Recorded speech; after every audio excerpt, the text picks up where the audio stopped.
घोर जातिवाद को दर्शाती मुंशी प्रेमचंद की कहानी सदगति। चलिए सुनते हैं। दुखी चमार द्वार पर झाड़ू लगा रहा था और उसकी पत्नी झुरिया घर को गोबर से लीप रही थी। दोनों अपने अपने काम से फुर्सत पा चुके थे तो चमारिन ने कहा, जाके पंडित बाबा से कह आओ ना, ऐसा ना हो कहीं चले जाए। दुखी, हाँ जाता हूँ, लेकिन यह तो सोच बैठेंगे किस चीज पर। झुरिया, कहीं से कटिया ना मिल जाएगी, ठकुराने से मांग लाना। दुखी, तू तो कभी कभी ऐसी बात कह देती है कि देह जल जाती है। ठकुरान वाले मुझे खटिया देंगे? आग तक तो घर से निकलती नहीं, खटिया देंगे? के थाने में जाकर एक लोटा पानी मांगू तो ना मिले, भला खटिया कौन देगा? हमारे ऊपले सेंटे भूसा लकड़ी तोड़े ही है कि जो चाहे उठा ले जाए। ले अपनी कटोली धोकर रख दे, गर्मी के तो दिन है, उनके आते आते सूख जाएगी। झुरिया, वो हमारी कटोली पर बैठेंगे नहीं, देखते नहीं कितने नेम धर्म से रहते हैं। दुखी ने जरा चिंतित होकर कहा, हाँ ये बात तो है, महुए के पत्ते तोड़कर एक पत्तल बना लूं तो ठीक हो जाए। पत्तल में बड़े बड़े आदमी खाते हैं, वह पवित्र है, ला तो डंडा पत्ते तोड़ लूं। झुरिया, पत्तल मैं बना लूंगी, तुम जाओ, लेकिन हाँ उन्हें सीधा भी तो देना होगा, अपनी थाली में रख दूं। दुखी, कहीं ऐसा गजब न करना, नहीं तो सीधा भी जाए और थाली भी फूटे। बाबा थाली उठाकर पटक देंगे, उनको बड़ी जल्दी विरोध चढ़ जाता है। क्रोध में पंडिताइन तक को छोड़ते नहीं। लड़के को ऐसा पीटा कि आज तक टूटा हाथ लिए फिरता है। पत्तल में सीधा भी देना, हाँ मुदा तो छूना मत। झुरी, गोंड की लकड़ी को लेकर शाह की दुकान से सब चीजें ले आना। सीधा भरपूर हो, सेर भर आटा, आधा सेर चावल, पाव भर दाल, आधा पाव घी, नून हल्दी और पत्तल में एक किनारे 4 आने पैसे रख देना। गोंड की लकड़ी ना मिले तो भुर्जिन के हाथ पैर जोड़कर ले जाना। तू कुछ मत छूना, नहीं गजब हो जाएगा। इन बातों की ताकीद करके दुखी ने लकड़ी उठाई और घास का एक बड़ा सा गट्टा लेकर पंडित जी से अर्ज करने चला। खाली हाथ बाबा जी की सेवा में कैसे जाता? नजराने के लिए उसके पास घास के सिवाय और क्या था? उसे खाली देखकर तो बाबा दूर ही से दुत्कारते। पंडित घासीराम ईश्वर के परम भक्त थे। नींद खुलते ही ईशोपासन में लग जाते। मुंह हाथ धोते 8 बजते, तब असली पूजा शुरू होती, जिसका पहला भाग भंगी की तैयारी थी। उसके बाद आधा घंटा तक चंदन रगड़ते, फिर आईने के सामने एक तिनके से माथे पर तिलक लगाते। चंदन की 2 रेखाओं के बीच में लाल रोरी की बिंदी होती थी। फिर छाती पर, बाहों पर चंदन की गोल गोल मुद्रिकाएं बनाते। फिर ठाकुर जी की मूर्ति निकालकर उसे नहलाते, चंदन लगाते, फूल चढ़ाते, आरती करते, घंटी बजाते। 10 बजते बजते वह पूजन से उठते और भंग छानकर बाहर आते। तब तक 2-4 जजमान द्वार पर आ जाते। ईशोपासन का तत्काल फल मिल जाता। वही उनकी खेती थी। आज वह पूजन गृह से निकले तो देखा दुखी चमार घास का एक गट्टा लिए बैठा है। दुखी उन्हें देखता ही उठ खड़ा हुआ और उन्हें साष्टांग दंडवत करके हाथ बांधकर खड़ा हो गया। यह तेजस्वी मूर्ति देखकर उसका हृदय श्रद्धा से परिपूर्ण हो गया। कितनी दिव्य मूर्ति थी। छोटा सा गोल मटोल आदमी, चिकना सिर, फूले गाल, ब्रह्म तेज से प्रदीप्त आंखें, रोरी और चंदन देवताओं की प्रतिभा प्रदान कर रही थी। दुखी को देखकर श्री मुख से बोले, आज कैसे चला रे दुखिया? दुखी ने सिर झुकाकर कहा, बिटिया की सगाई कर रहा हूँ महाराज, कुछ साइन सगुन विचारना है, कब मर्जी होगी? घासी ने कहा, आज मुझे छुट्टी नहीं है, हाँ सांझ तक आ जाऊंगा। दुखी ने कहा, नहीं महाराज, जल्दी मर्जी हो जाए, सब सामान ठीक कर आया हूँ, ये घास कहाँ रख दूँ? घासीराम ने कहा, इस गाय के सामने डाल दे और जरा झाड़ू लेकर द्वार तो साफ कर दे। ये बेटक भी कई दिन से लीपी नहीं गई, उसे भी गोबर से लीप दे। तब तक मैं भोजन कर लूँ, फिर जरा आराम करके चलूँगा। हाँ ये लकड़ी भी चीर देना, खलिहान में 4 खांची भूसा पड़ा है, उसे भी उठा लाना और भूसोलों में रख देना। दुखी फौरन हुक्म की तामील करने लगा। द्वार पर झाड़ू लगाई, बेटक को गोबर से लीपा। तब 12 बज गए। पंडित जी भोजन करने चले गए। दुखी ने सुबह से कुछ नहीं खाया था। उसे भी जोर की भूख लगी, पर वहाँ खाने को क्या धारा था।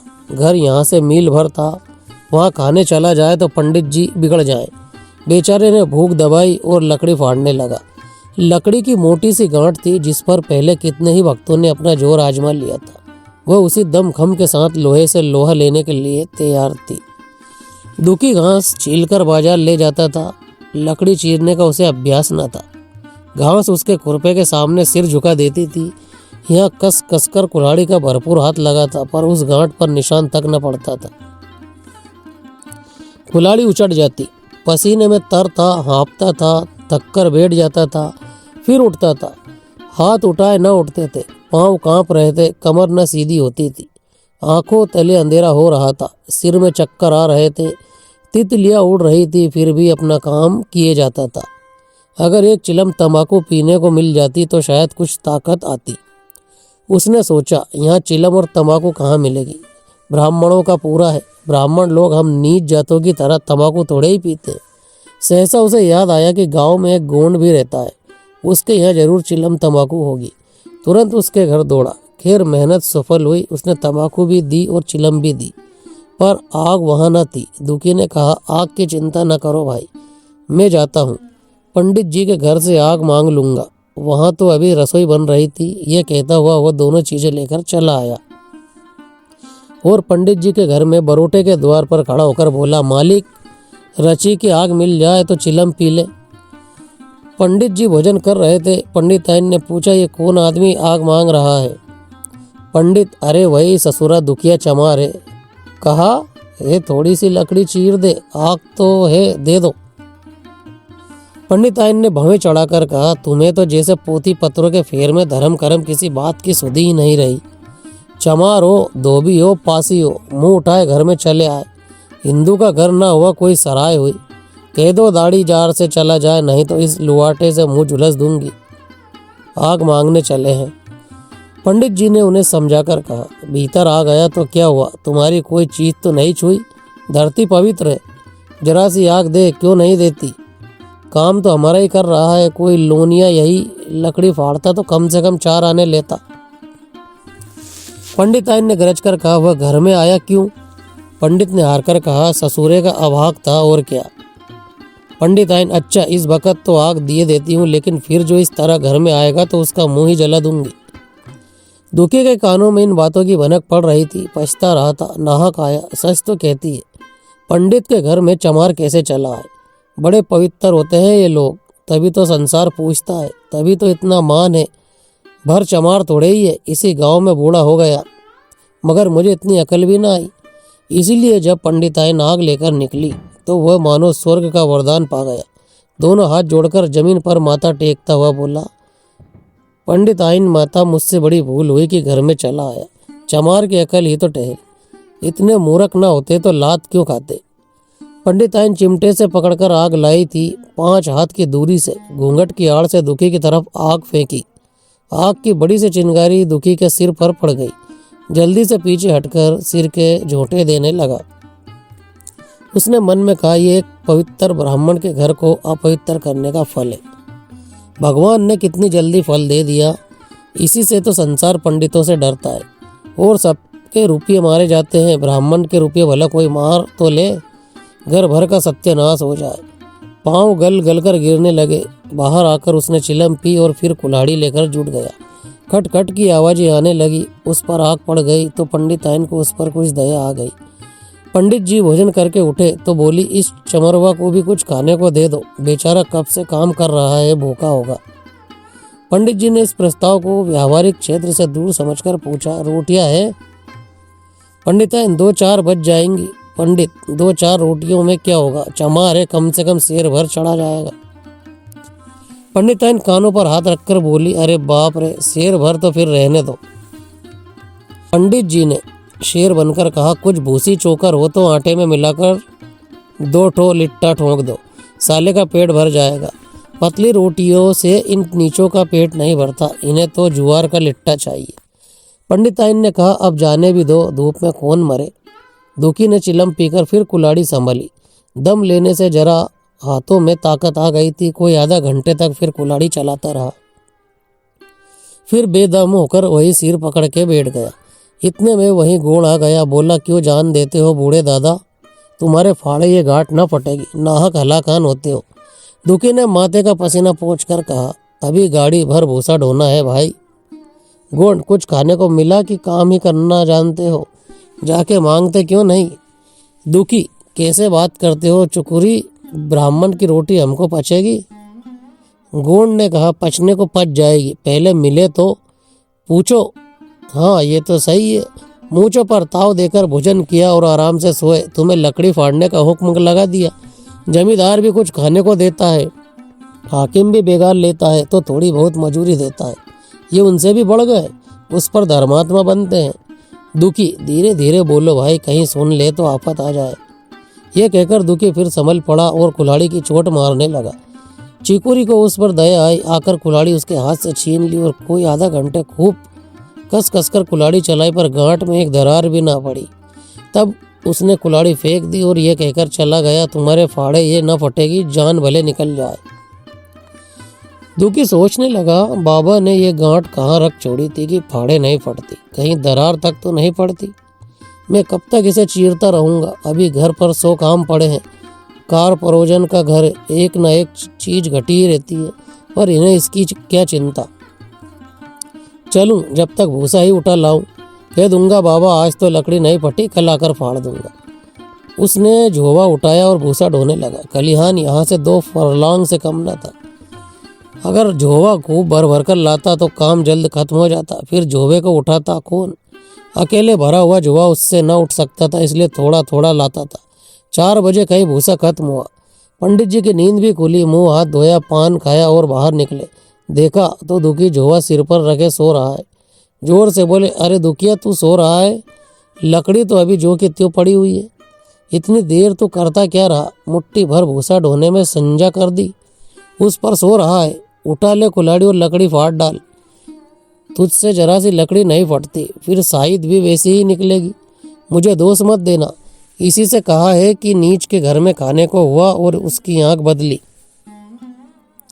दुखी ने फिर कुल्हाड़ी उठाई। जो बातें पहले से सोच रखी थी वह सब भूल गई। पेट पीठ में धंसा जाता था। आज सवेरे जलपान तक न किया था, अवकाश ही न मिला। उठना ही पहाड़ मालूम होता था। जी डूबा जाता था, पर दिल को समझा कर उठा। पंडित है, कहीं साइड ठीक ना बिचारे तो फिर सत्यानाश ही हो जाए। जभी तो संसार में इतना मान है। साहित ही का तो सब खेल है, जिसे चाहे बिगाड़ दे। पंडित जी गांठ के पास आकर खड़े हो गए और बढ़ावा देने लगे। हाँ, मार कस के और मार कस के मार, अबे जरा जोर से मार, तेरे हाथ में तो जैसे दम ही नहीं है, लगा कस के। खड़ा सोचने क्या लगता है। हाँ बस फटाई छाती है, दे उसी दरार में। दुखी अपने होश में न था। न जाने कौन सी गुप्त शक्ति उसके हाथों को चला रही थी। वह थकान, भूख, कमजोरी सब मानो भाग गई। उसे अपने बाहुबल पर स्वयं आश्चर्य हो रहा था। एक एक चोट वज्र की तरह पड़ती थी। आधा घंटे तक वह इसी उन्माद की दशा में हाथ चलाता रहा, यहाँ तक कि लकड़ी बीच से फट गई और दुखी के हाथ से कुल्हाड़ी छूटकर गिर पड़ी। इसके साथ वह भी चक्कर खाकर गिर पड़ा। भूखा प्यासा थका हुआ शरीर जवाब दे गया। पंडित जी ने पुकारा, उठ के 2-4 हाथ और लगा दे, पतली पतली चेलियां हो जाए। दुखी ना उठा। पंडित जी ने अब उसे दिख करना उचित न समझा। भीतर जाकर बूटी छानी, सोच गए, स्नान किया और पंडिताई बाना पहनकर बाहर निकले। दुखी अभी तक वहीं पड़ा हुआ था। जोर से पुकारा, अरे क्या पड़े ही रहोगे दुखी, चलो तुम्हारे ही घर चल रहा हूँ, सब सामान ठीक ठीक है ना। दुखी फिर भी ना उठा। अब पंडित जी को कुछ शंका हुई। पास जाकर देखा तो दुखी अकड़ा हुआ था। बदहवास होकर भागे और पंडिताइन से बोले, दुखिया तो जैसे मर गया। पंडिताइन हक बकाकर बोली, वह तो अभी लकड़ी चीर रहा था ना। पंडित, हाँ लकड़ी चीरते चीरते मर गया, अब क्या होगा। पंडिताइन ने शांत होकर कहा, होगा क्या, चम रोने में कहला भेजो, मुर्दा उठा ले जाए। एक क्षण में गांव भर में खबर हो गई। पूरे में ब्राह्मणों की ही बस्ती थी। केवल एक घर गोंड का था। लोगों ने इधर का रास्ता छोड़ दिया। कुएं का रास्ता उधर ही से था। पानी कैसे भरा जाए, चमार की लाश के पास से होकर पानी भरने कौन जाए।